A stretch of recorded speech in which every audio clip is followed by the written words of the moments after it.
छावनी की बात करते हैं। अम्बाला छावनी में हमारे माननीय नेताजी बहुत बड़ी पावर रखते हैं, लेकिन ये नेताजी क्या करते हैं? इन्होंने आज तक किसी क्वारंटाइन सेंटर में जाके देखा क्या पोजीशन है? किसी क्वारंटाइन सेंटर में तो कीड़े निकल रहे हैं, मुलाना में, पंचकुला में क्वारंटाइन सेंटर में कॉकरोच निकल रहा है रोटी के अंदर। क्या ये किसी क्वारंटाइन सेंटर में गए? कहीं नहीं गए। ये उद्घाटन करने तो जा सकते हैं सिविल अस्पताल में, एमआरआई मशीन आई, पीपीपी मोड। आपसे भी एक रिक्वेस्ट है, आप खुले दिल से जो मर्जी क्वेश्चन पूछना, जिस मर्जी मुद्दे पर पूछना, हम उसका एक सक्रिय विपक्ष होने के नाते उसका जवाब देने की भरपूर कोशिश करेंगे। आज का जो मुख्य मुद्दा है वो है कोरोना और किसान आंदोलन। पहले मैं कोरोना को लेना चाहूंगा। आज कोरोना के जो मामले हैं दिन प्रतिदिन देश और प्रदेश में, हरियाणा में भी और पूरे देश में भी, वो तेजी से बढ़ते जा रहे हैं। और इसके पीछे 100% सरकार की, केंद्र सरकार की और हरियाणा सरकार की नाकामी और असफलता है। इन्होंने इनकी नीतियां हैं जो ये रोज नई नीति बना देते हैं और नीतियों की वजह से कोरोना दिन प्रतिदिन बेकाबू होता जा रहा है। आज देश में 46 लाख से आंकड़ा पार हो चुका है। कहने में तो हमारा देश इस वक्त दूसरे नंबर पर, पहले नंबर पर अमेरिका है, लेकिन अगर आप फैक्चुअल देखें तो भारत पहले नंबर पर आ चुका है। आज 96-97 हजार मरीज प्रतिदिन आ रहे हैं और 1200 बंदों की मृत्यु हो रही है 24 घंटे में। इस हिसाब से हम देखें तो हम अमेरिका तो पीछे छोड़ चुके हैं। रूस, ब्राजील, जापान, चीन, इन सबको तो कब से हमने छोड़ दिया। आज हम सबसे आगे निकल चुके हैं। लेकिन बहुत शर्म की बात है, ये सत्तासीन बीजेपी के नेता अभी भी बेशर्म होकर कहते हैं कि हमारे भारत में स्थिति कंट्रोल में। अगर 46 लाख मरीज भारत में है, उसके बावजूद ये कहते हैं स्थिति कंट्रोल में, तो बड़ी शर्म वाली बात है। कैसे बयान देते हैं? और ये स्थिति तब है जब हमारे यहाँ पे टेस्टिंग सुविधा अमेरिका के मुकाबले, अमेरिका, रूस, ब्राजील, इनमें 2,75,000 टेस्ट 10 लाख के पीछे, मतलब आप ये लगा लो तकरीबन 28% टेस्ट हो रहे हैं। जबकि हमारे यहाँ पे टेस्टिंग फैसिलिटी सिर्फ 68,000-65,000 तक पहुंची है। उनकी अगर टेस्टिंग फैसिलिटी को देखें, अगर हम अपने यहाँ पे लागू कर ले तो हमारी संख्या करोड़ से ऊपर तक पहुंच चुकी है। इस मामले में मैं ये बताना चाहूंगा कि जब 25 मार्च को यहाँ लॉकडाउन लगाया गया पूरे भारत में, उस टाइम मरीजों की संख्या सिर्फ और सिर्फ 657 मरीज थे। हमारे को चाहिए तो ये था कि उस टाइम से पहले, क्योंकि WHO ने 1 जनवरी से स्पष्ट कर दिया था कि सारे देश अपनी सीमाओं को सील कर लें, बीमारी बहुत खतरनाक है। हमने उसको नहीं माना। हमने, हमारे प्रधानमंत्री जी, माननीय प्रधानमंत्री जी ने झूठी शोहरत हासिल करने के लिए नमस्ते ट्रंप का प्रोग्राम चलाया। और जब लॉकडाउन 25 मार्च से लग गया, उसके बाद हम लोग क्या करने लगे? ताली बजा रहे हैं, थाली बजा रहे हैं, दुनिया चांद में पहुंच रही है। बात हम साइंस रूप की करते हैं और हम अपनी जनता को अंधविश्वास में घुसेड़ रहे हैं। ताली बजा के, थाली बजा के, और फिर हम दिया और मोमबत्ती दिखा रहे हैं जैसे वो कोरोना अंधा है, उसको दिखाएंगे और हमारे इंडिया में आएगा। तो बड़ी अजीब सी बात है। आप कोई लॉजिक पूर्ण बात करो। प्रधानमंत्री देश का ऐसा व्यक्ति है जिसकी सारी जनता अनुसरण करती है। अगर हमारा प्रधानमंत्री जी ऐसी बातें करके जनता को अंधविश्वास में धकेलेगा तो जनता का तो फिर भगवान ही मानेगा। हरियाणा की बात जब करें, आज हरियाणा कोरोना के मामले में 13वें नंबर पे है और अम्बाला हमारा फरीदाबाद, गुड़गांव पर 4थे नंबर के ऊपर सबसे बड़ा हॉटस्पॉट बन चुका है। और हमारे मंत्री जी बात करते हैं Subhash park, stadium, war memorial, 300 crore रुपए वहां लगा देंगे, 150 करोड़ रुपए हम यहाँ लगा देंगे, 50 करोड़ रुपए यहाँ लगा देंगे। आज हमारे को सबसे ज्यादा जरूरत है स्वास्थ्य सुविधाओं की। मैं सरकार से आपके माध्यम से मांग करना चाहता हूँ, एक श्वेत पत्र जारी करो जिसमें पता लगे कि हमारी स्वास्थ्य सुविधाएं 25 मार्च से पहले क्या थी और 25 मार्च के बाद आपने कितने वेंटिलेटर सरकारी सुविधाओं को बनाए, कितनी बेड फैसिलिटीज दी, कितने सरकारी अस्पतालों को।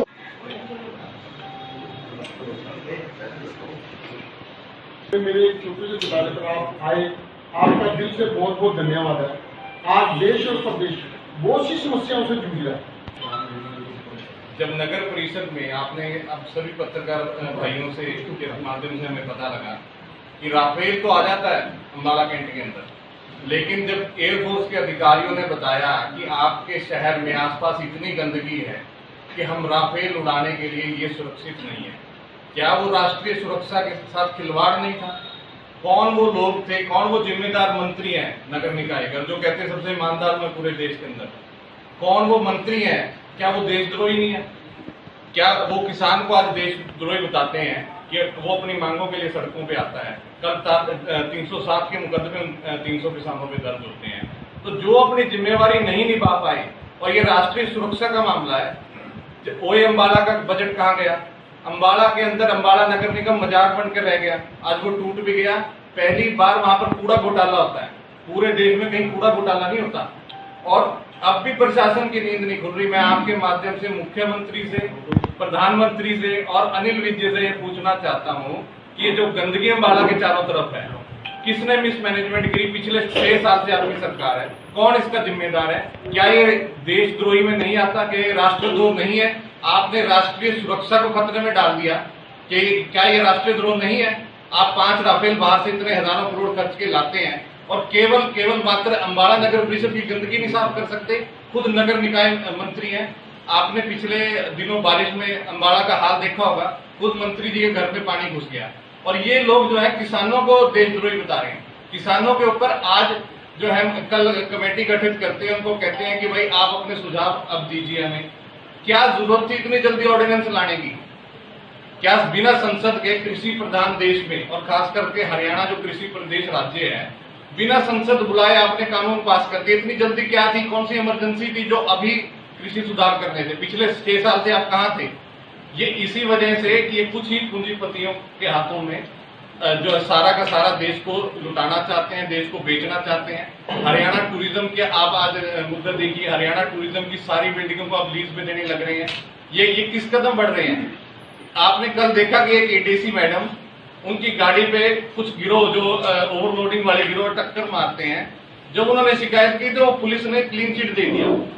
एडीसी मैडम ने खुद ही अपनी जो है तहकीकात से अपने रिसोर्सेज यूज करके उस गिरोह का पर्दाफाश करा। कौन है वो गृह मंत्री? किसकी पुलिस है जो उनको पहले क्लीन चिट देती है? ये जो कहते हैं हम सबसे ज्यादा देश में ईमानदार हैं, सबसे ज्यादा मैं साफ सुथरा हूँ, कोई पैसे नहीं लेता हूँ, कौन पूछेगा इनसे सवाल? आप बताइए। ये तीसरे दिन ये कंगना रनावत और वहां पे उनकी लड़ाई के तो बयान दे रहे हैं, अपना इनको पता नहीं है। यहाँ पे राफेल के बड़े बड़े पोस्टर लगाए थे, कौन जवाब दे? कल ये कह रहे, आपने सभी पत्रकार भाइयों ने वहां लाइव कवरेज की, किसानों पे जो बर्बरता पुलिस ने लाठियों के, आपने पूरा कवर किया, और ये साफ मुकर जाते हैं कि किसानों पे लाठीचार्ज नहीं हुआ।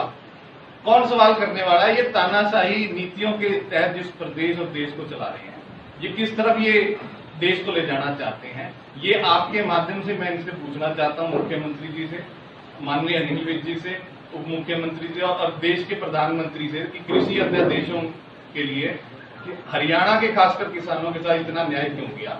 आप सभी बुजुर्ग पत्रकार बैठे होंगे, जब हरित क्रांति का टाइम था तो ये हमारे हरियाणा पंजाब के किसान ही गेहूं और जीरी धान उगाते थे और भंडार भरते थे सरकार के। आज ठीक है, किसानी के अंदर क्रांति आई है, हर प्रदेश में गेहूं जीरी होने लगी, धान होने लगी, तो उसका मतलब ये नहीं कि अब हमारे साथ ऐसा धोखा किया जाएगा, खास करके हरियाणा पंजाब के किसानों से। और इतनी ज्यादा त्रुटियां इस तीनों अध्यादेशों में है। ये कह रहे हैं कि मंडी तो बना दी, मंडी जो है स्टेट एक्ट के अंदर राज्य अधिकार की बात है, और उसके बाद जो इन्होंने कानून अध्यादेश दिया कि मंडी के बाद जो भी लेन देन होगा वो केंद्र के अधीन होगा। तो क्यों ये सरकार, देश की सरकार ऐसी नीतियां ला रही है जो राज्य के अधिकारों को खत्म कर रही है, राज्य के पावरों को खत्म करना चाहती है? एग्रीकल्चर, कृषि जो है राज्य अधिकार का सब्जेक्ट है। क्यों इस ऑर्डिनेंस को ऐसे लाया गया कि राज्यों के अधिकारों को खत्म किया जाए? और जो इनकी सहयोगी पार्टी है जननायक जनता पार्टी, वैसे वो जयचंद जनता पार्टी ज्यादा सटीक उनका नाम बैठता है, उनसे भी ये मांग है कि वो क्यों राज्य के अधिकारों को कमजोर करना चाहती हैं? आप तो राज्य को पहले सर्वप्रथम रखती थी। आपके माध्यम से ये सभी सवाल बहुत ही इम्पोर्टेंट है जो हम सरकार से पूछना चाहते हैं। कभी ओमकार जी और आपके कोई सवाल हो? एक बात मैं कहूँगा, उसके बाद फिर आपके क्वेश्चन क्लियर करेंगे। आज कोरोना के ऊपर से आम जनता का विश्वास उठ गया, कोई डर नहीं रहा बाजार के अंदर। क्यों? क्योंकि इनकी नीतियां खराब है। जब कोरोना नहीं था इन्होंने पूरे देश को लॉक बंद कर दिया, और कोरोना से तो कम मरे, उसके भूखमरी से ज्यादा मर गए। उसके बाद इन्होंने इतनी जल्दी यू टर्न ले लेके अपनी पॉलिसियां बनाई कि आम जनता इन पे विश्वास करना छोड़ दी। आज कोई भी व्यक्ति कोरोना को नहीं मान रहा। किसी को कह दो कोरोना का, मैं नहीं मानता। किसी को कह दो कोरोना का टेस्ट करा लो, पहले करा यार, टेस्ट बेकार है, पॉजिटिव आएगा। ऐसा क्यों हुआ? मेरे पास ये कुछ सबूत है। ये सबूत है कि इनकी रिपोर्टें क्या है, क्या कर रही है सरकार। ये अनिल विज जी कहते हैं मैं ऐसे करता हूं वैसे, क्या इनको नहीं नजर आता कि रिपोर्टें क्या आ रही है? पहली रिपोर्ट मैं आपको दिखाना चाहता हूँ 17 अगस्त की रिपोर्टर नरेंद्र सिंह जी के अम्बाला शहर से, ये मैं आपको दूंगा। ये 17 अगस्त शाम को रिपोर्ट आई कि ये पॉजिटिव है। 17 अगस्त की सैंपलिंग है, 18 को रिपोर्ट आई कि पॉजिटिव है। ये बेचारे आनंद फानंद में 32 क्योंकि बुजुर्ग थे। एक तो जब किसी को कोरोना पता लगता है मेरे को कोरोना हो गया, तो कोरोना से मरे या ना मरे उसके सदमे से उसके दिमाग में जरूर घुस जाता है। जैसे सांप के काटने से, सांप के डंक से नहीं मरता, जब किसी बुजुर्ग को या मेरे जब 50 साल से ऊपर को पता लग जाता है कि तेरे को कोरोना हो गया, तो उसकी मेंटल स्थिति ऐसी हो जाती है, मानसिक स्थिति उसकी नेगेटिव सोचना शुरू कर देती है, अब मेरा काम खत्म हो। ये बुजुर्ग का टेस्ट 17 तारीख को हुआ, अंबाला में हुआ, VDRL टेस्ट हुआ, सारी चीज सेम है। ये टेस्ट हुआ, इसमें ये बता रहे पॉजिटिव। 18 तारीख को 32 सेक्टर चंडीगढ़ उसने टेस्ट किया और इनकी 19 तारीख को मृत्यु होगी इसकी रिपोर्ट आने से पहले। 19 तारीख को, 18 तारीख को, 17 को इन्होंने पॉजिटिव बताया, 18 तारीख को चंडीगढ़ वालों की रिपोर्ट आ रही नेगेटिव। कौन सच्चा? अंबाला वाला सच्चा है या चंडीगढ़ वाला सच्चा? जबकि दोनों की टेस्ट एक है, सेम टेस्ट है VDRL। और मैं भी पूछना चाहता हूं माननीय हमारे स्वास्थ्य मंत्री जी से, ये पार्क बना रहे हैं, शहीद स्मारक बना रहे हैं, स्टेडियम बना रहे हैं, कार पार्किंग बना रहे हैं, बैंक स्क्वायर बना रहे हैं, 3600 चीजें बना रहे हैं, डबल बनाओ। क्या ये इनकी जिम्मेवारी नहीं है? ये प्रदेश के स्वास्थ्य मंत्री हैं। एक व्यक्ति मर जाता है, एक परिवार का सदस्य चला गया, इसका जिम्मेवार कौन? इसकी रिपोर्ट अगर पॉजिटिव आती तो इसकी डेथ ना होती, नेगेटिव आती तो डेथ ना होती। क्योंकि जब पॉजिटिव आ जाती रिपोर्ट, आधा तो बंदा डिमोरलाइज हो जाता है मानसिक स्थिति से। दूसरी रिपोर्ट ये आप देख के और भी परेशान हो जाओगे, ये करमजीत सिंह की रिपोर्ट है। इसका टेस्ट हुआ 19 तारीख को अंबाला कैंट में। इसका ये नौकरी करता है वीवो टेलीफोन में, हरियाणा का मैनेजर है, अच्छी पोस्ट पकड़ा। ये 19 तारीख को हमारा अंबाला कैंट में टेस्ट हुआ। इसको 21 तारीख को सवेरे फोन आता है कि आप पॉजिटिव हो। इसको वहम होता है कि मेरे को कोरोना नहीं है। ये 21 तारीख को बगैर इसकी सिस्टर है सिविल अस्पताल में, ये वहां चला जाता है और 21 तारीख जाके वहां टेस्ट कराता है, वहां से रिपोर्ट नेगेटिव आती है। अब सबसे बड़ी बात है, बबैन की test report laboratory Ambala cantt है और अंबाला कैंट की भी अंबाला कैंट है। एक ही व्यक्ति की 2 रिपोर्ट मात्र 24 घंटे के डिफरेंस के ऊपर, एक ही लेबोरेटरी और एक ही तरह का टेस्ट है, टेस्ट में डिफरेंस नहीं है। VRDL टेस्ट है, VRDL टेस्ट हुआ, ये पॉजिटिव और वो नेगेटिव कैसे? इसका मतलब पॉजिटिव नेगेटिव के खेल में आम जनता मर रही है। करमजीत सिंह मैं रिपोर्ट दूंगा आपको कि हम लोग अफगान एक इंसान और भारत के नागरिक हैं, भारत के लिए हम कुछ भी कर सकते हैं। तो मेरी बेनती है कि ये जो मुद्दा है ये मेरा नहीं, आम जनता का, आपका।